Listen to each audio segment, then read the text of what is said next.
Yeah, so this talk is a little bit longer than it should be, so I'm just going to jump right into it. Do it old school lecture style, so reading from the page, I'm going to try to keep it lively. And yeah, hopefully I have some time for questions afterwards. So the talk is entitled The Two Herbert Dentons. This is senior, junior. I first came to Arkansas in order to gather some information for chapter 1 of a biography of Herbert Denton Jr. Very quickly realized that you can't tell the story of junior without the story of senior, and you can't tell the story of either without telling the story about the community that they both came from and helped produce. So this is a talk that kind of talks about some of those interweaved themes. All right. I'd like to start with something of an invocation, a quote from the first interview that I conducted with Annie Abrams during my first summer in Little Rock 2016. Some of you may not know, actually, that when Miss Abrams, one of Little Rock's civil rights legends, first moved here from Arkadelphia to attend Dunbar High School in the mid-1940s, she moved in with her cousin, Lucille Battle, who was married to Herbert Denton Sr. and had just given birth to their first child, Herbert Jr. So among her many claims to fame, Miss Abrams was also Herbert Denton Jr.'s first babysitter and one of his favorite cousins, according to her at least. So here's the quote. Herbert Jr. became like an oak, and that oak started as a little bush in Arkansas, and it grew to be a giant oak, not only in Arkansas, not only in the United States, but outside of the United States when he became a bureau chief. So that's why it's important. And the reason why the church receives you so, she's talking to me, the reason why the church receives you so is because they're proud that this child of their culture, their spiritual culture, their educational culture, their social culture, is part of them. You're talking about the Little Rock family, and the Dentons was an integral family. Herbert Denton Jr. was born in July 1943 in Muncie, Indiana, where his father, a military serviceman, was selling insurance for the summer. He spent the first couple months of his life in Arkadelphia, Arkansas, his mother's hometown, and then settled into his first childhood home in Little Rock, his father's hometown at 1859 Ringo Street. From the very beginning and for his entire childhood, Herbert Jr. was known as the smartest kid in his class. He was bested only on rare occasion by Carmelita Carruth, now Smith, who today works as the manager for diversity at the University of Arkansas for Medical Sciences, UAMS. A classmate of both Carmelita and Herbert Jr. since first grade, Bernice Bass, now Abner, recalls that Herbert Jr., quote, knew all the answers to all the questions. You couldn't ask him anything he didn't know.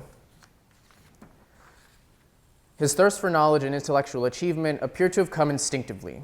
One friend of the family told me that she distinctly remembers playing in the yard with several other neighborhood friends while Herb, at the ripe old age of four, calmly sat on the porch reading the dictionary.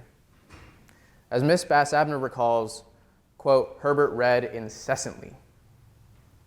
Herbert Denton Jr. attended Gibbs Elementary from 1st through 6th grades. He then went to Dunbar Junior High School.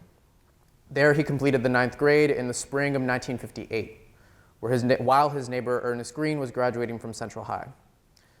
As Herbert was preparing for high school, Arkansas Governor Orville Faubus conspired with the state legislature to close all 4 public high schools in Little Rock for the 58-59 school year rather than integrate them.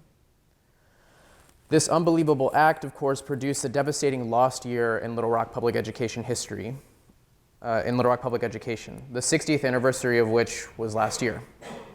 As the vast majority of his friends and peers did, Herbert Jr. left Little Rock for the school year to continue his education elsewhere. He went to Hot Springs, Arkansas for the 10th grade, where he stayed with relatives and attended his mother's high school. There, a teacher identified his prodigious smarts and encouraged him to apply for a summer program for high schoolers at Howard University in Washington, D.C. At Howard, the young Herb learned from a fellow black participant about the New England boarding school that he was attending.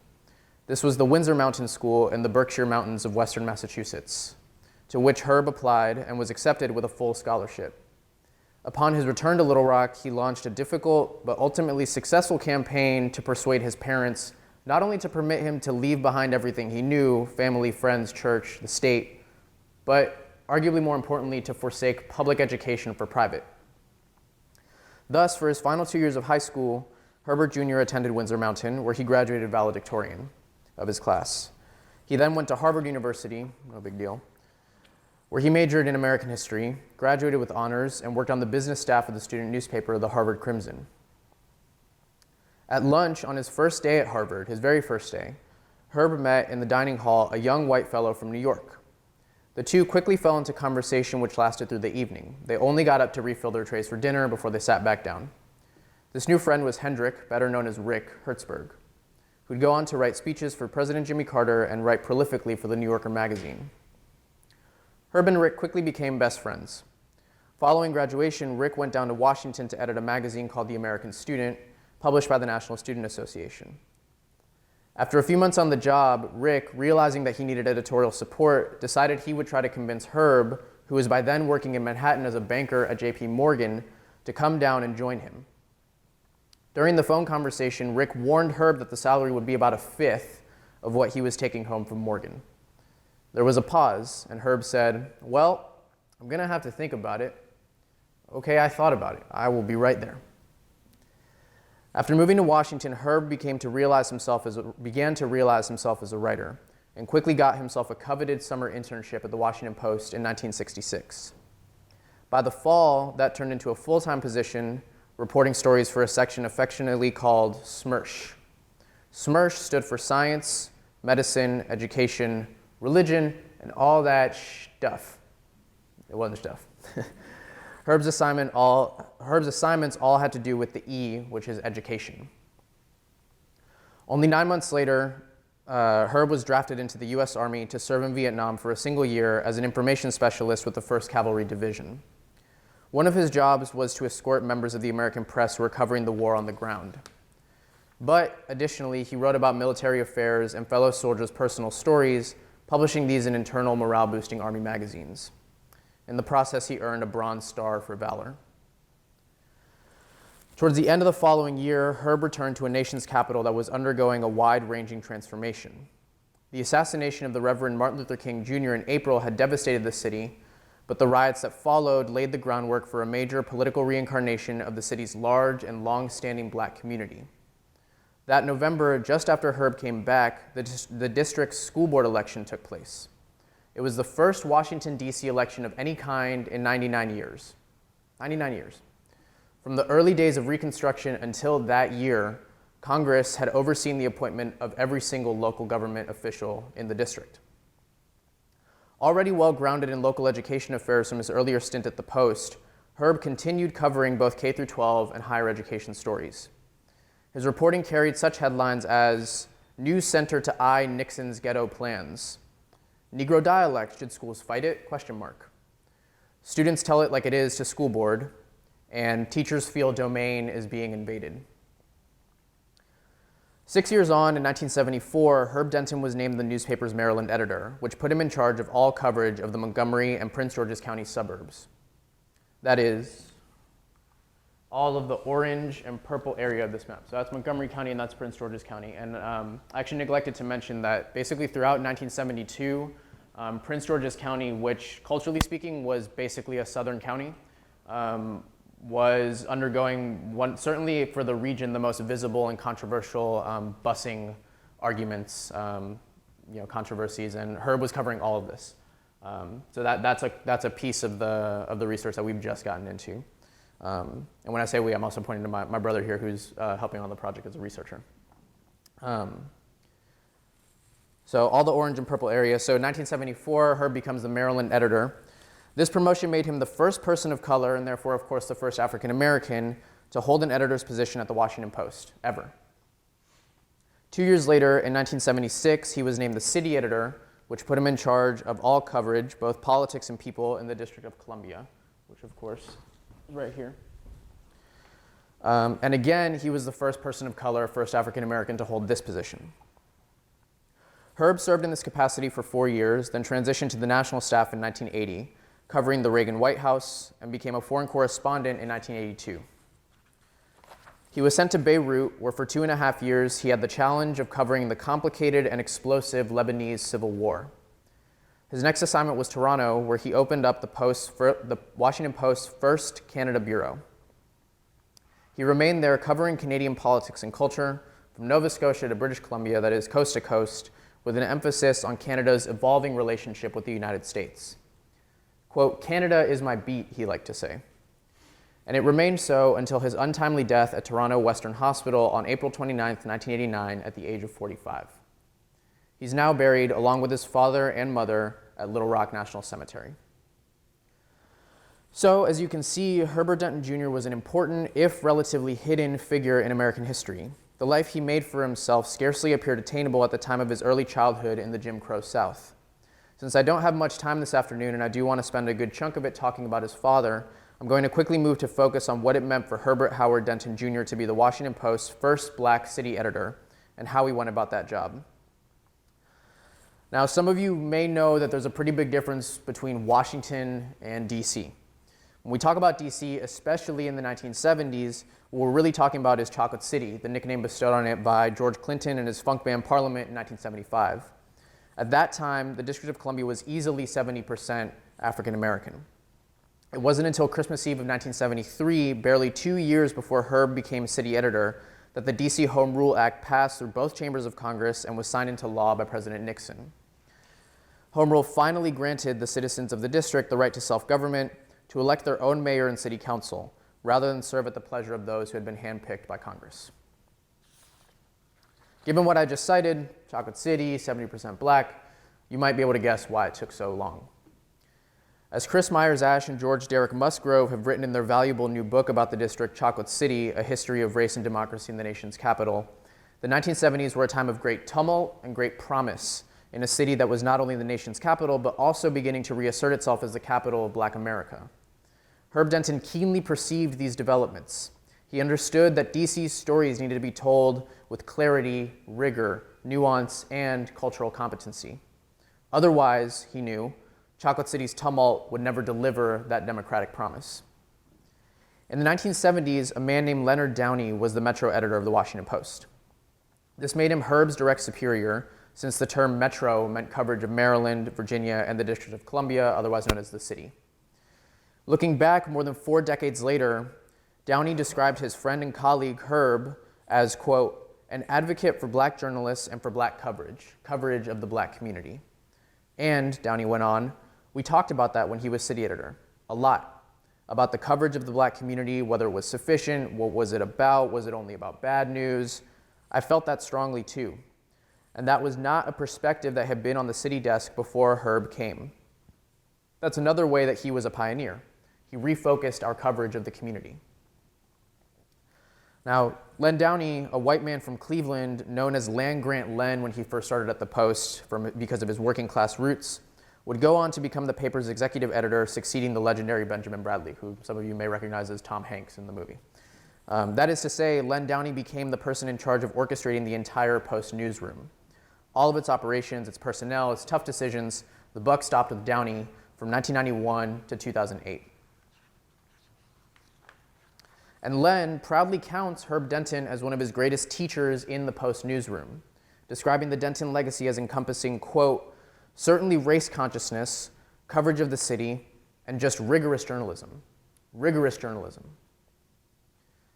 In his own way, out of the public eye, Herbert Denton Jr. made a way for a generation of black journalists at the Post and beyond.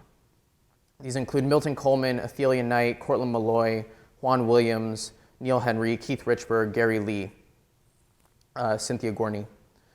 And although he didn't live to see it, I would argue that by being one of the greatest forces for integration and racial understanding in the Washington Post newsroom, Herb Denton also helped make the way for our nation's first black president. But we must now take a step back and ask who made the way for him. As some of you here today might know, of course, it was that village community, the Little Rock family that Miss Abrams was talking about, the Black Little Rock family, the same community that produced the Little Rock Nine. Some of you might be tickled to hear that when I first met Ernest Green at his church in DC 2 years ago, I explained to him what I was doing in Little Rock, the quest that I was embarking upon. And at that, he proudly told me that he'd grown up down the street from Herb. And I realized he could have said it the other way around, but he didn't. Found that interesting. If we want to understand what this village community was about, both for Herbert Jr. in particular and for its citizens in general, there's actually no better roadmap than Herbert Denton Sr., and that's him on the right. And that's his friend, Andrew Jeffries. Herbert Howard Denton Sr. was born in 1912 here in Little Rock. His father, Thomas Denton, had been born in Alabama in July 1865, barely 3 months after the Civil War had ended. Herbert Sr., whom I'll refer to in this talk as Mr. Denton, attended Dunbar High, taught at Dunbar High after attending Talladega College in Talladega, Alabama, the oldest private historically black institution in the state. It was the early years of the Depression, a time when fewer than 1% of African Americans earned a college degree, let alone a master's, which he eventually did. Mr. Denton then came back to Little Rock, began teaching at Dunbar in 1933, the start of a 40-year career in the city's public school system. After a few years of teaching, Mr. Denton chose to specialize in elementary education. He took summer courses while working second and third jobs, threw himself into professional development. He earned a master's degree in education from Teachers College at Columbia University in New York, and over the years, he completed postgraduate studies at UCLA, the University of Texas, Syracuse University, and Arkansas Fayetteville. At various times, and even sometimes simultaneously, he was the principal of Bush Elementary, Capitol Hill Elementary, Stevens Elementary, and Pfeiffer Elementary. But where he most distinguished himself was as the longtime principal of Carver Elementary in the much less affluent east end of Little Rock. If you were to bring up Mr. Denton's name, as I have now numerous times, to someone who attended one of his schools, one response you're likely to get is, Herbert Howard Denton, H.H. Denton. You know what we used to call him when he wasn't around, right? Anybody know? Nobody knew him? Hammerhead. H.H. stood for Hammerhead. Here comes Hammerhead. Now, why would this man be known as Hammerhead? Although the nickname, to my understanding, does have its origins in a physical description of the shape of his head, there was more to it than that. Mr. Denton was a man of exceedingly high standards, who held exceedingly high expectations of his students and his teachers, no exceptions. It is said that when earlier he had been teaching 12th grade biology at Dunbar, Mr. Denton flunked his own sister, dooming her to summer school. Not because he wanted to, but because an F was the grade that she had earned. This toughness is the paramount thing to know about Mr. Denton and about Herbert Jr., whom I'll return to in a few minutes. He was tough but fair. He was a taskmaster, a disciplinarian, without question an authoritarian figure. When there was work to be done, Mr. Denton did not play. Never ego-tripping or power-hungry, though, his overall objective was to bring out the best in you, especially when the wider society was trying to do the exact opposite. And yet, there was more to him than toughness. You would look at him and you thought he was mean, one of his former teachers told me. But, he then added, he was just like Putty. He would give you the shirt off his back. Lillian Springer, a close friend of the family who used to substitute teach at Carver, told me, quote, Mr. Denton was tough. He was rough. I mean, he taught you what you needed to do to be a teacher. He didn't like for you to sit at your desk and teach from there. You had to have something going on in your classroom at all times. You had to be walking. You had to be at the board. And when he had his teacher meetings, he talked to them, and he told them what was what and what had to be done. And they just thought he was the hardest thing. But once they had the integration of the schools, Ms. Springer said, I heard a lot of them say, had it not been for Mr. Denton, I would not have made it. Along these lines, probably the greatest story I've heard about Mr. Denton so far comes from Jean Gordon, who was neither black nor a school teacher. In 1964, she told me, the school board election came up, and a group asked me to run for the school board. My friend had run the year before. They were all men on the school board until then, and she was defeated. But then I won the race. When I first started out running for the school board, I was to make a speech at Carver School. Herbert Denton, of course, was the principal of Carver. So I made the speech. It was to a group of teachers, citywide teachers. When I got home from the meeting, the phone was ringing, and it was Herbert Denton on the phone. And he said, that was terrible. He said, in the first place, we couldn't hear you. And in the second place, you didn't say anything. Those were his exact words. So I just thought, Ms. Gordon went on, well, I didn't know what to think. But anyway, then he went on to say, you have a lot of reason to run for the school board. You have a lot of qualifications to run. I want to hear you tell me why you're running for school board. And he spent all this time with me talking about what people wanted to hear. I mean, it changed the whole thing. I cannot tell you how much that influenced me. And at that time, I'm sure no other black principal would have had the nerve to say that to me. This was not a time when a black person could say that to a white person. I cannot tell you how much I admired that man, really, after that. Like now, he could have been the governor of Arkansas. He was a great man. He really was. Now, when I later repeated this last sentiment that Mr. Denton could have been the governor of Arkansas to Nathaniel Hill, who taught at Carver for 11 years before becoming the first African American to work for the city of Little Rock in a leadership role, Mr. Hill laughed while he disagreed. He said, "I don't think Mr. Denton had a bone in his body to be a public official. I can't see that in Mr. Denton, but I can see him helping others who wanted to be in that position." Mr. Denton's main concern, Mr. Hill said, was that the children did learn. He wanted to look at test scores and wanted to look at them at the end of the year. He wanted to see some progress. You would do your lesson plans and you would have them up to date because he may just come by, and what he'd want to do is get your lesson plan book and look at your lesson plan to see if you had things planned. But he never did say, change this, change that. That was left up to the teacher. All he wanted to see was kids improving. And the only way then that you could see it was by the test scores. Stanley Denton, the youngest of the 4 Denton children, is today an educational psychologist and professor of education at Point Park University in Pittsburgh.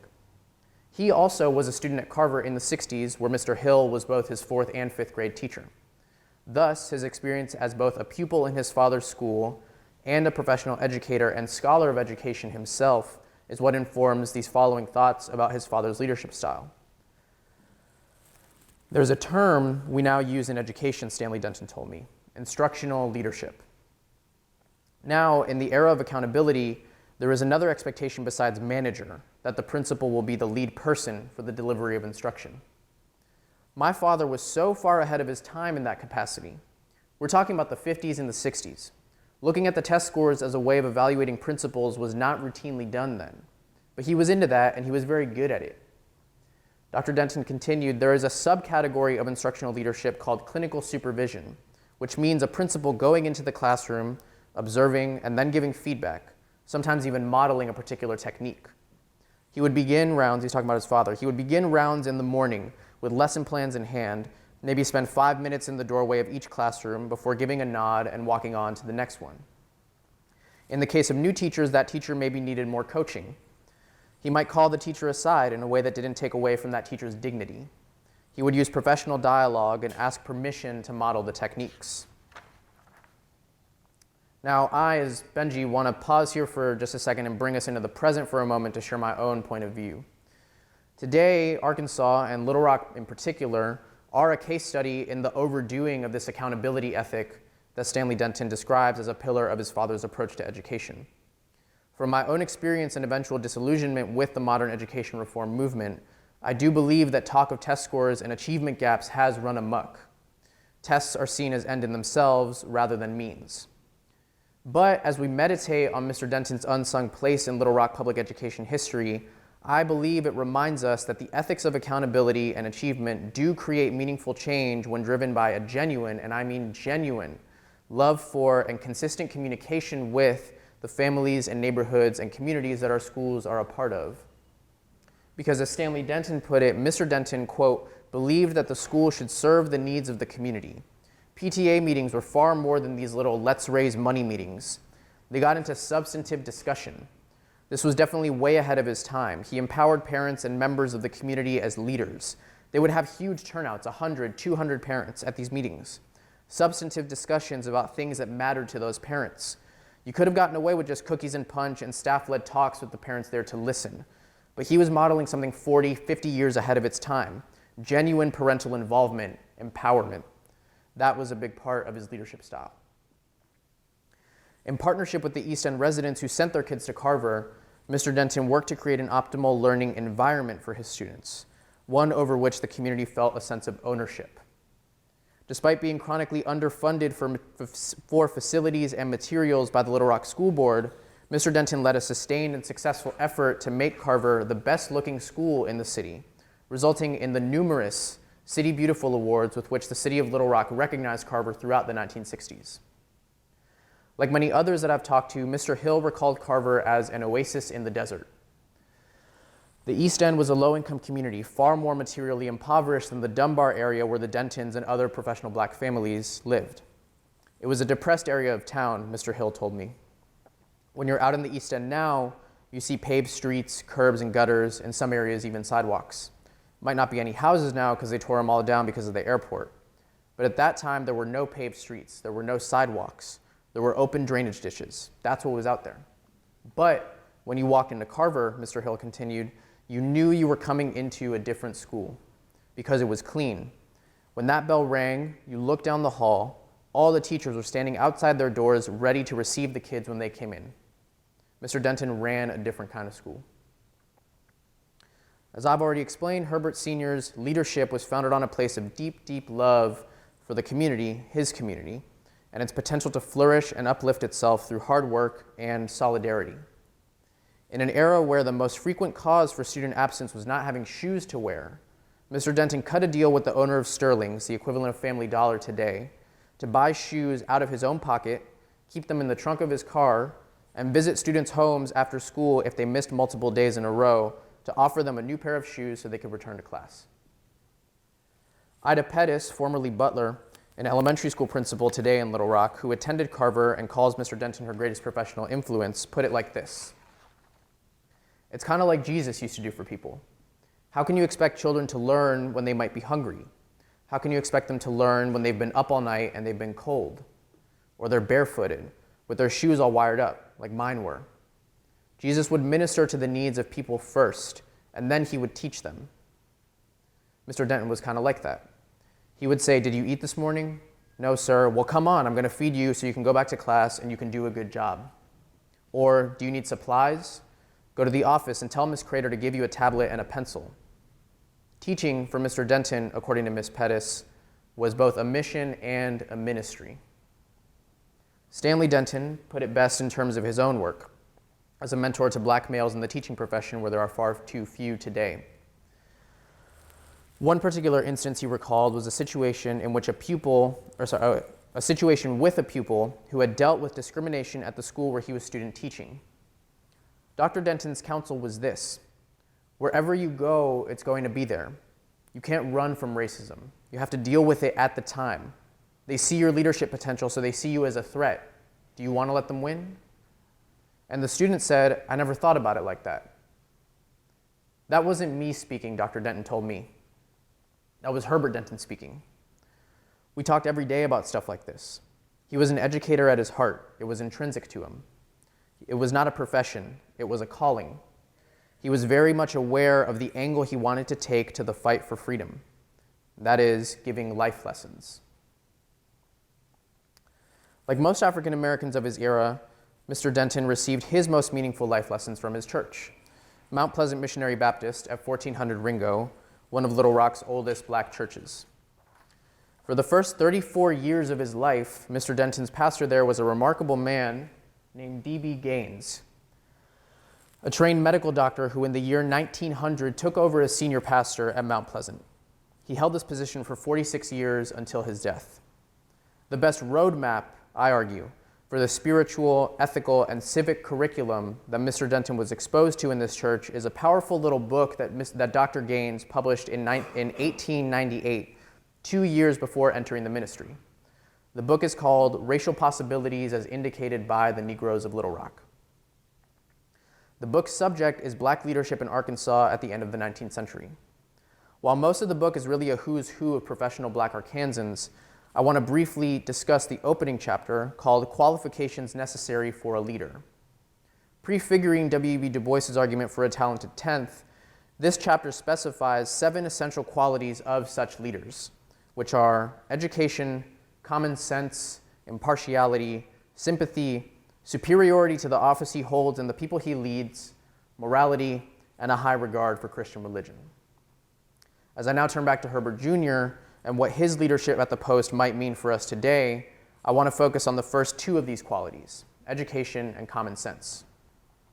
About education, the most important quality for a leader, Dr. Gaines writes, quote, "An educated man is provided for occurrence of any kind. The good he manages and the bad he vanquishes. In prosperity he betrays no presumptions, and in adversity he feels no despondency.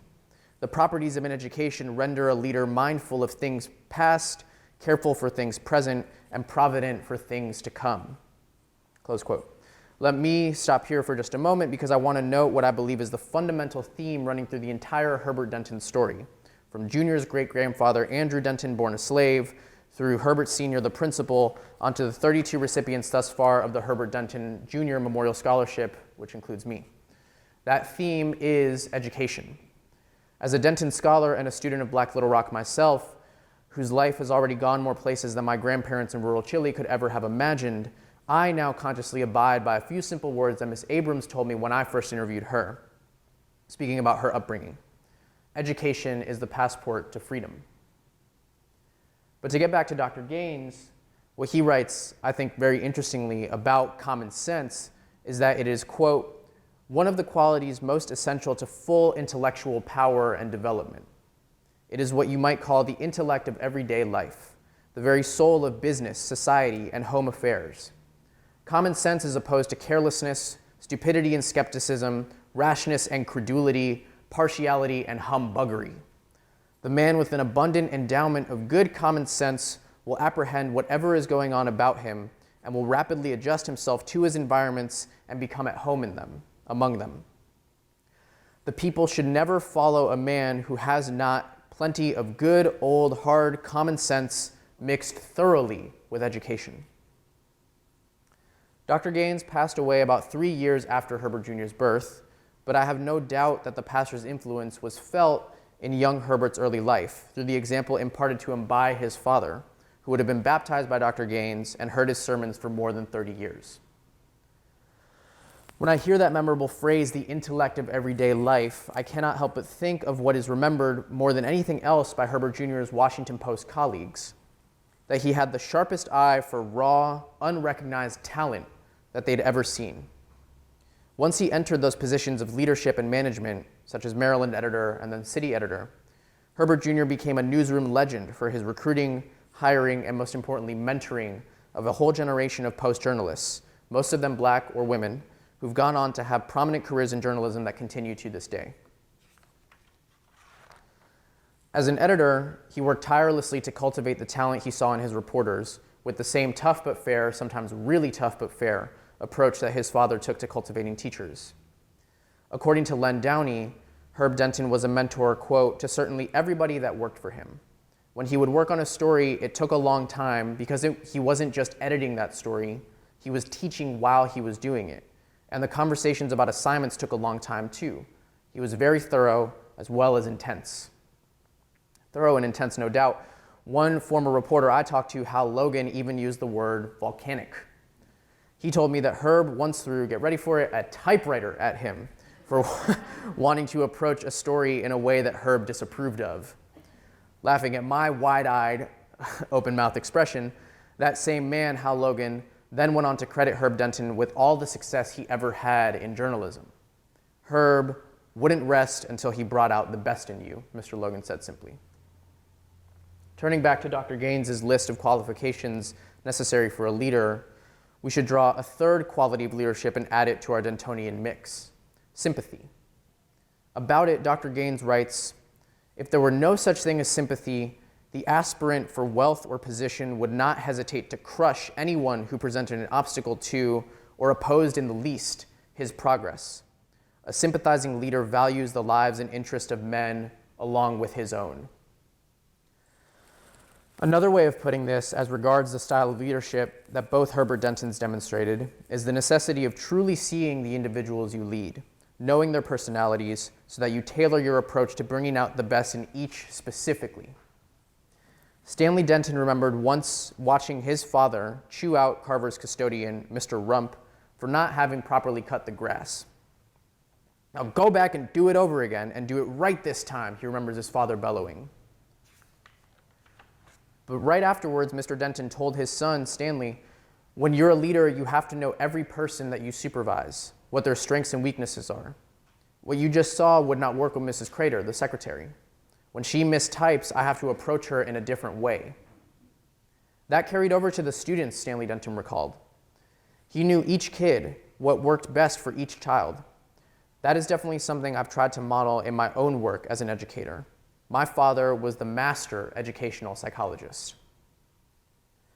Milton Coleman, a Black journalist from Milwaukee and Herbert Denton Jr.'s successor as city editor, describes how Herb would phone him every Sunday during Coleman's tenure as city editor to discuss that week's stories and coach Coleman through his management of the staff. In those calls, Herb would advocate for the same approach that his father bequeathed to his brother. You must know every person you supervise, what their strengths and weaknesses are. Milton Coleman carried that wisdom passed on to him throughout his career, all the way up to becoming the Post's deputy managing editor, that is third in command of the entire newsroom, and today as a professor of journalism for undergraduates at Howard University, bringing it kind of full circle. Herb was a structure person, according to Len Downey. Herb liked structure, but he wasn't a dictator. It wasn't like that, he said. But then he paused. Well, maybe some of his reporters would say he was, actually. If we replace the word reporters with the word teachers, Mr. Downey would also be describing Herbert Denton Sr. And in fact, I can tell you one of his former teachers did describe him as a benevolent dictator. I want to conclude now by making just a couple of observations that raise a few questions about what the Denton example might mean for us today as we celebrate Black History Month 2020. Each of these questions calls for a historical dialogue in the service of our democratic values, equity, justice, and freedom. The first observation to make is that there were very real state-sanctioned forces that opposed the work and the values that Mr. Denton had dedicated his life to. These forces may look different today, but they are no less real. In the late 1960s, as the city of Little Rock finally, begrudgingly, began to comply with federal court orders to desegregate, Carver Elementary actually began to suffer. Now, why is that? Because many of the teachers that Mr. Denton had spent cultivating and collaborating with got reassigned to schools that basically remained all white, and a number of younger, inexperienced white teachers that hadn't worked out elsewhere got dumped on him and on Carver. And they did not take kindly to his tough but fair approach. When they complained to the school board about it, the school board, showing a sudden interest in what was going on at Carver, would side with the teachers. So in 1970, at the age of 58, feeling that he no longer had control of his own school, Mr. Denton retired from the principalship and became director of the Career Opportunities Program, a nascent federal initiative which trained young high school graduates to enter the teaching profession. The point, and this is something I was surprised to learn when I first came to Little Rock, and I'm embarrassed to admit this because my textbooks growing up didn't say anything about it, is that desegregation was not an altogether positive experience for the Black community. Far from it, in fact, because as I was saying about modern education reform a few minutes ago, desegregation was not carried out from a place of love for, understanding of, or partnership, or even a modicum of communication with Black people. So that's one observation to make, the highly ambiguous legacy of desegregation some 60 years later. And thus it's necessary to ask in 2020, what do we make of that? What do we do with it? Where do we go with that troubling history from here? My second observation was best articulated by Herbert Jr.'s friend in Washington, Oliver Skip Grant. At his funeral in DC, Mr. Grant sketched out 5 essential qualities of Herb Denton Jr. These were his keenness of mind, his humility, his concern for young people, the great feeling he had for his race, and his great compassion. On the 4th of these, the great feeling for his race, Mr. Grant said, Herb and I used to get in conversations about the values of the old Black people, and he emphasized old. I grew up in an era where many of the old people had to work as domestics. My grandmother, I could remember bringing home the shopping bag of the leftovers from some kitchen she had worked in. But I remember the fierce pride that she had. I remember the values that she taught. And Herb had known people like that. He had his own parents who were strong on traditions and values. And our greatest apprehension was that somehow these values would be lost. Not just by Black people, but by the society as a whole. These same values are also found in a Durham, North Carolina obituary. Oh no. Maybe the battery died. Anyways, it doesn't matter. In a Durham, North Carolina obituary of Carolyn Denton Johnson, the niece of Herbert Denton Sr. It was written in 2017 by Dr. Charles Denton Johnson, her son. Dr. Johnson writes that his mother, the first African-American woman elected to Durham City Council, was raised in Little Rock in, quote, the Denton tradition that all Dentons were already great or meant for greatness. When I met Dr. Johnson, I asked him to explain this further. He said, there was a Denton identity, if you will. There were certain expectations of you if you were a Denton, a great sense of pride and dignity and self-worth. The idea was to be independent and self-reliant and to never do anything that would sully the reputation of your family. And importantly, he went on, it wasn't just the Dentons that felt that way. There was a lot of conformity in those days. In other words, the Dentons weren't really exceptional in their respectability because the Dunbar neighborhood was full of families just like them, the Harpers, the Fridays, the Jeffreys, the Torrances, just to name a few. So the question this raises is, what are those values, as Skip Grant said, of the old black people that need to be maintained? And how should they evolve into the 21st century? I asked the second question, how should they evolve into the 21st century? Because while it's not pleasant to discuss, the conformity and traditionalism that Dr. Johnson spoke of have their undersides too. Herbert Jr. himself knew it, although he never talked about it. This brilliant, loving, iron-willed man was also a gay man who knew this truth about himself from an early age. And yet he felt that he had no choice but to live in the closet his entire life. Why? Why is there still silence surrounding his death from AIDS-related pneumonia? A silence that I, myself, am guilty of perpetuating. Isn't it time we begin to dismantle the shame that silence obscures and upholds? What is the time and place for conformity, and what is the time and place for individuality and acceptance? Can both of these, conformity and individuality, possibly coexist in the same time and place? Which are the values truly worth keeping, and which are the values that are better left behind? What this calls for is an intergenerational dialogue by Black Little Rock and its allies, for Black Little Rock and its allies. Because my last observation is that having come here on my Denton quest, there is something truly special about Black Little Rock. And yet I can't quite put my finger on it, or at least put specific words to it. It calls for more oral history, that is, more concerted listening to and more humble engagement of the stories of African American Little Rockians, especially the elders, because they are the ones to show the way. I'm going to leave the last word here to Bernice Bass Abner, who I mentioned at the very beginning of this talk. As my interview with her in DC, where she now lives, was ending, I asked if she had any questions for me. And she replied, "Tell me anything you know about Herbert that would blow me away." Recalling that earlier in the interview, she had been shocked to learn that Herb had served in the Army because he was slew-footed, I told her that one of his Beirut colleagues recently had described to me that during coverage of the armed conflict in Lebanon, Herb was always the coolest under pressure when the gunshots started. Out of all the foreign correspondents, he seemed, to that observer, the best equipped for reporting in a war zone. But to that, Miss Bass responded, "You know, that doesn't surprise me, because we were taught as children to be the best under fire. Whenever the pressure hit, I was at my very best. There was always competition and pressure, even when we were little. You know, I hadn't even thought about this before, but you had to be calm in the midst of all that. We learned to know our resources and to use them, things that I have used throughout my life that I didn't think much about, but we were really real prepared. We had the best that there was because there wasn't nothing else you could do but be a teacher, so we had the very best of minds in our schools. We were taught survival skills and research skills, things that you need to make it under pressure. And in that context, they also taught us how to handle that kind of pressure. Let your brain do the work, and you just stay calm and just do what you have to do." And then she looked at me and said, "And I never articulated that before." I believe that we can all understand what Miss Bass was talking about. Adversity schools us so we may resent it. But to see the whole story from this distance, yet to be as closely involved with it as I am, to feel the layers of truth, of wisdom in her summing up. For the two Herbert Dentons and everyone they've influenced, Black Little Rock's legacy of excellence in the face of wrongful limitations is equipment for living in a world of marvelous and terrible complexity.